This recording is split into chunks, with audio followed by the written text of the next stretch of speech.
आप देख रहे हैं देश news network, India number 1 network. भारतीयों की शराब बंदी है यहाँ बिहार में, शराब जहाँ तहाँ पकड़े जाते हैं, तो क्या यहाँ पे लॉ एंड ऑर्डर है? समझ में नहीं आता है। सर, एनडीए सरकार में दलित का बड़ा चेहरा मुकेश सहनी थे, ठीक है। जब उनको सरकार में भागीदारिता की बात पूछा गया तो उन्होंने एक अपना शर्त रख दिया कि 2.5 साल दलित का बेटा रहेगा, 2.5 साल ओबीसी रहेगा। ये क्या बात होगी? नेता का सिर्फ मंशा यही होता है कि कुर्सी उनको मिले, जनहित की बात तो करते ही नहीं है। आप क्या इसको कैसे देखते हैं? देखिए, 6 महीने उनकी आपस की अंडरस्टैंडिंग हो सकती है, लेकिन बिहार के विकास में ये कंडीशन नहीं होना चाहिए। पब्लिक डोमेन में आप दलित हो या सवर्ण हो, लेकिन अगर आप नेता हैं तो सबके नेता हैं। जी हाँ जी, तो 2.5 साल हम बनेंगे मुख्यमंत्री, 2.5 साल तेजस्वी भाई बनेंगे, एक इस तरह का बयान हुआ सर, इसको आप कैसे देखते हैं? देखिए, बिहार, हाँ नहीं, बिहार को संचालित करने के लिए आप एक मुख्यमंत्री, जो युवा बिहार सेना का जो मॉडल है, एक मुख्यमंत्री के साथ 3 उप मुख्यमंत्री हो और उसको जोन में बांटा जाए बिहार के डेवलपमेंट के लिए। कोसी रीजन देखिए, कोसी क्षेत्र कितना पिछड़ा हुआ है। इधर आप आरा बक्सर छपरा देखिए कितना पिछड़ा हुआ है। इधर मगध की धरती को देखिए कितना पिछड़ा हुआ है।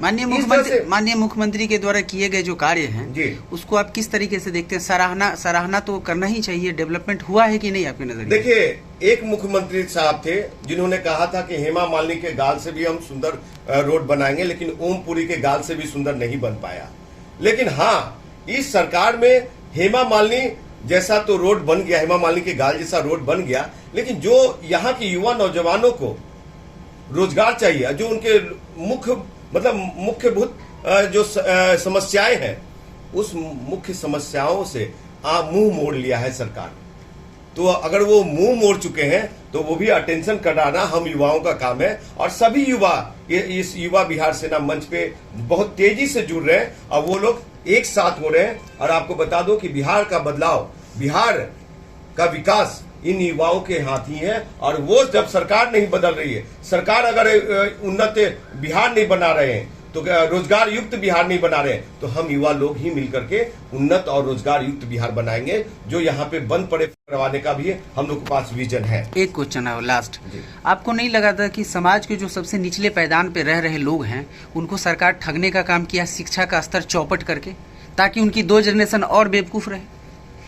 इस संदर्भ में मैं ये इतना ही कहना चाहूंगा कि जब से आजादी के बाद से, जब से लोकतांत्रिक व्यवस्था आया, चुनावी प्रक्रिया आई, सरकार बनी, प्रधानमंत्री मुख्यमंत्री बने लोग, उसमें क्या हुआ कि जितनी भी योजना बनाया लोगों ने बने, वो अंतिम पौधान वाले लोगों के लिए ही योजना बनी। लेकिन इस देश के एक प्रधानमंत्री थे जिन्होंने कहा कि मैं 100 रुपया भेजता हूं, वहां 10 रुपया भी नहीं मिलता, मुश्किल से मिलता है। तो जब ये यहाँ पे देश में ये हालात है, और पहले के लोगों ने जो शिक्षा व्यवस्था का जो आलम था, पहले के लोग सिर्फ भात और मार देते थे, अब थोड़ा सा कहते हैं कि नमक भी ले लो उसमें। तो ये है ये समाजवादी नेता लोग, और जो बिहार के विकास की तरफ फोकस नहीं डाल करके अपने परिवार और अपने उसमें लगे। जी हाँ, रचना जी को मतलब ऑपरेट कर रहे हैं। आपको क्या लगता है, इससे पहले भी रैलियां लोग निकालते हैं, रैलियां आती हैं चली जाती हैं, भीड़ लगती है, ये रैली किस तरीके से अलग होगी और रैलियों से? देखिए, ये रैली मुख्य रूप से जो हमारा युवा पीढ़ी है, आज कहीं न कहीं दिशा से भ्रमित हो रहा है। हर राजनीतिक दल कहीं न कहीं ठगा जा रहा है, हम लोग को ठगा जाता है। जब चुनाव आती है तो हमारी बात की जाती है, युवाओं की बात करते हुए, चाहे सत्ता पक्ष हो या विपक्ष है। जब बिहार विधानसभा चुनाव था, 10 लाख 19 लाख के रोजगार की बात की जाती थी। आज चुनाव खत्म हो गया, न तो विपक्ष का मतलब है न सत्ता पक्ष का मतलब है। अगर जब विपक्ष का नेता कहते हैं कि हम युवा के हितैषी है, तो हम पूछना चाहते हैं कि युवा के हितैषी, तो युवा के आज चुनाव खत्म हो गया, हमारी समस्या को लेकर रोड पर क्यों नहीं आ रही? आज भर्ती प्रक्रिया इतना बड़ा घोटाला हो रहा है। मैं दावे के साथ कहना चाहता हूँ कि जो बीपीएससी के एग्जाम है, अगर सरकार जांच करवा ले तो 50% बीपीएससी में घोटाला है, लेकिन सरकार मुंह तो मोड़ ले रही है। विपक्ष को कोई मतलब नहीं है।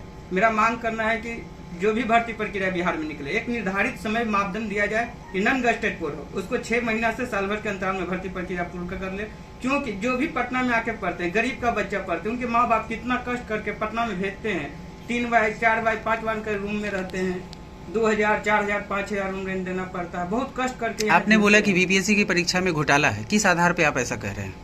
पूरा जग जाहिर है, इसको जांच करवा ले। हम तो कहते हैं सीबीआई जांच करवाए। सरकार का हर, आज देखें इसके पहले साल भर पहले आया था कि बीपीएससी के इंटरव्यू में उसका मेंबर है जो मांग रहे, फोन का वीडियो वायरल हुआ, निगरानी बैठा, टीम बैठा, जांच नहीं हुआ, सब लीपापोती हुआ। सरकार के अंगरक्षक में हो रहा है ना, विपक्ष को भी कोई मतलब नहीं है, क्योंकि जो भी मालदार है सरकार में कहीं न कहीं घोटाला किए हुए, उनको डर लगता है कि हम कुछ आवाज उठाएंगे तो हमको जेल हो जाएगा। हम लोग ना किसी सत्ता के दलाली करते हैं, ना हम लोग किसी युवा को मतलब अपने फेवर में इसलिए नहीं लाना चाहते कि हम लोग को नेता बनना है। आप भी आवाज उठा रहे, हो सकता है आपको भी जेल हो जाए। आपकी तो हम तकनीक लोग डरने वाले नहीं हैं, हम लोग लड़ने वाले हैं, संघर्ष के रास्ते चुनने वाले हैं। एक तकनीकी प्रश्न है, 58% जो आपने बोला कि युवा इसमें भाग लेंगे, 42% क्यों नहीं भाग लेंगे? भारत के अंदर बिहार ऐसा पहला राज्य है जहां युवाओं की आबादी 58% है, और ये सबसे युवा वाला राज्य है। जिस राज्य का युवा राज्य दिग्भ्रमित होंगे, वो राज्य का विकसित होना संभव नहीं है, क्योंकि आने वाला भविष्य हम युवाओं के कंधे पर है, और इसको हम लोग का एक फर्ज बनता है कि इस राज्य को विकसित बनाने के लिए हम लोग का एक दायित्व है। क्योंकि आप देख रहे हैं कि शिक्षा का हद तक किस तरह से गुणवत्ता सिस्टम की बात। ये महारैला का समय क्या होगा? अक्टूबर नवंबर के बीच में होगी।